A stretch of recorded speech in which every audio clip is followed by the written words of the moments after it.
26. In sleep. He gives to his beloved in sleep, for when the spirit drifts from fields of time and wanders free in worlds remote, sublime, it meets him there, the only alone fair. But were it bidden to tell the heavenly words that fell, dropping like sunlit rain through quiet air, it could not, though it heard them everywhere. Were some small fish in rock pool close confined, swept in the backwash of a wave to sea, could it describe that blue immensity?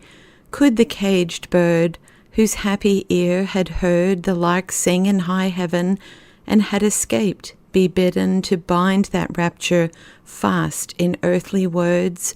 Not so is bound the song of singing birds.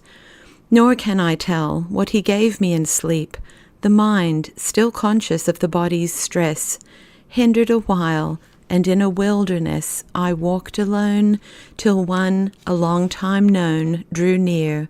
Lord, may I come? For I would fain go home. Not yet, my child. Then waves on waves of blue, like the blue sea, or air that light pours through. This is not much to bring of that land's gold, but one word lingers of the shining dream. Be comforted, all ye who by a stream watch wistfully, lest your beloved be swept to some shore unknown, all desolate, alone. It is not so, but now, as heretofore, the risen Christ is standing on the shore. This letter is for those who dearly love one who is ill, rather than for the ill. Between writing the last letter and beginning this, I have proved something to be true, which I had believed before, but only because I believed those who told me of it.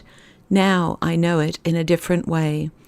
Years ago, when Arulai Tara, whom some know as Star, was a young girl, she had enteric fever badly. One night, when she was unconscious, a Hindu girl, Beauty, took refuge with us, and before dawn a clamorous crowd gathered round the house. Star was always much disturbed by noise, and, fearing for her in her weakness, I broke it to her gently, when consciousness returned, that there would be a noise which we could not stop, for a girl had come to us for refuge. "Beauty," she said, "I spent last night with God for her."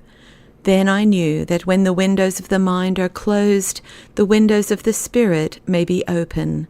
And again, when we were nursing Ponamal, who was dying of cancer, several times, after what had appeared an extremity of distress, she told us that she herself had been in perfect peace with Christ all through those hours that to us seemed so dreadful. But it is one thing to hear this and let it comfort you because you trust those who tell you about it, and quite another to know it yourself, even though in a much less degree, in such a way that you can say, "I know that it is so.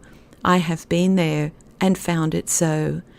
I am thinking now of you who watch by one whom you long to relieve, and for whom you can do nothing.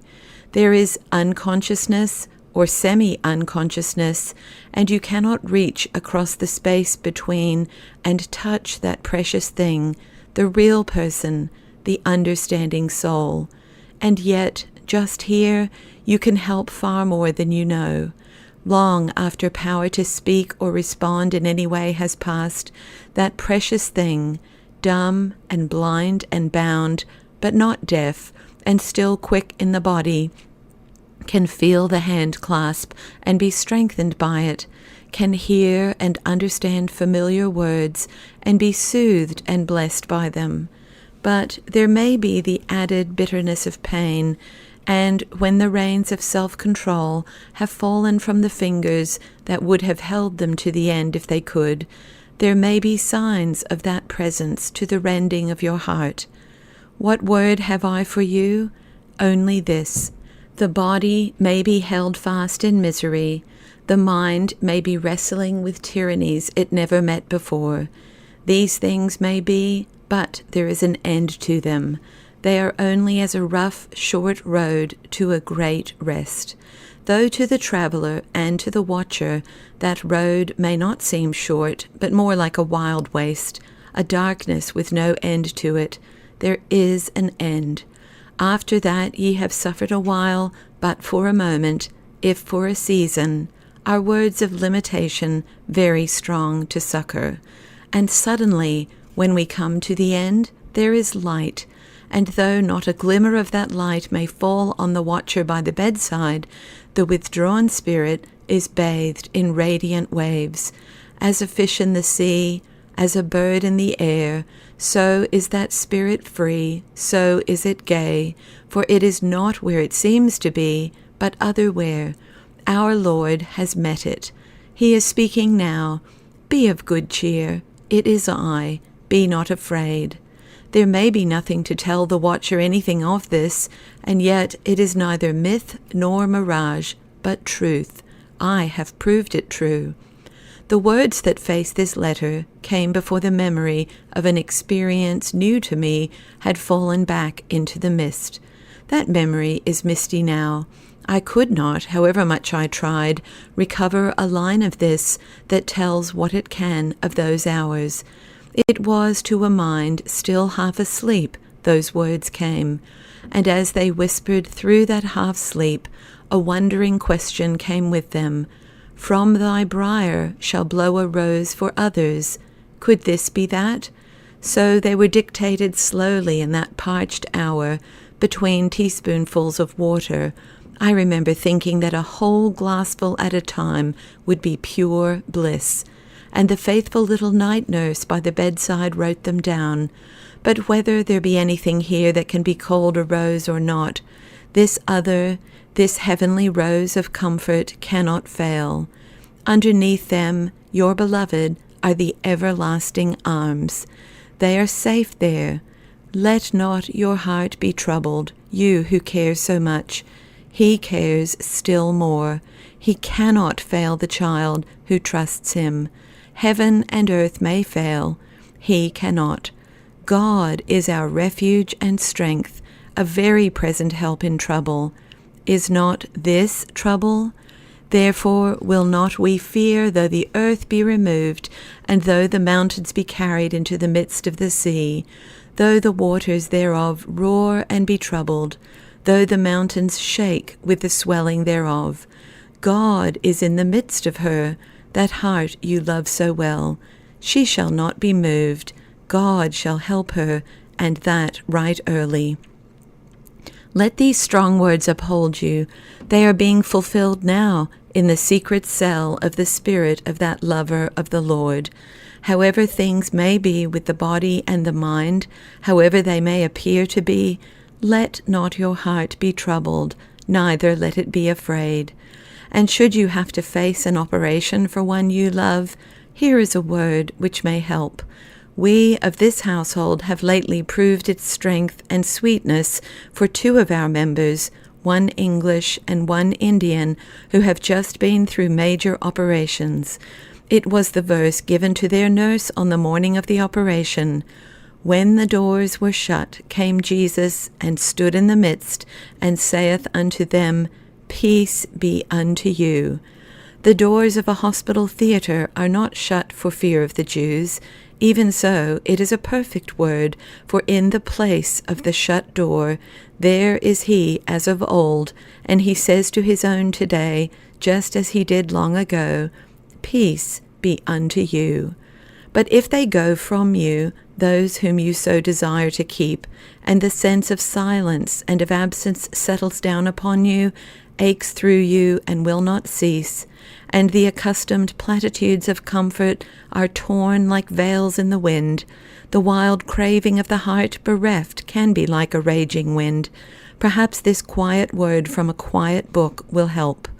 The Lord give you great and holy liberty in intercourse with him about your Dorothy. Oh, how he understands our hearts. I dare not limit what your Lord may permit you of insight into your darling's present personal bliss and intense spiritual nearness to you and union with you. To some, the Lord grants what can only be called visions. We have never had one, only one or two deeply sweet dreams, one in which her dear face turned suddenly on me with an extraordinarily radiant look of bliss in herself and love to me. But we honor the Lord most by simply living on His word about them and us and growing into that. Ye are come unto the spirits of the just made perfect. That is close neighborhood. His word soon brings us to the cloud of witnesses who compass us about. Would the thought of that shining cloud, that dense mass of living, loving beings encircling us, be used to help our patience if it were not true that the heavenly watchers care about each several runner on the race course of the earth, and that our beloved remember? How could they forget? Sometimes the comfort that is there is dimmed by the fear that if they see good and are glad, they may see ill and grieve.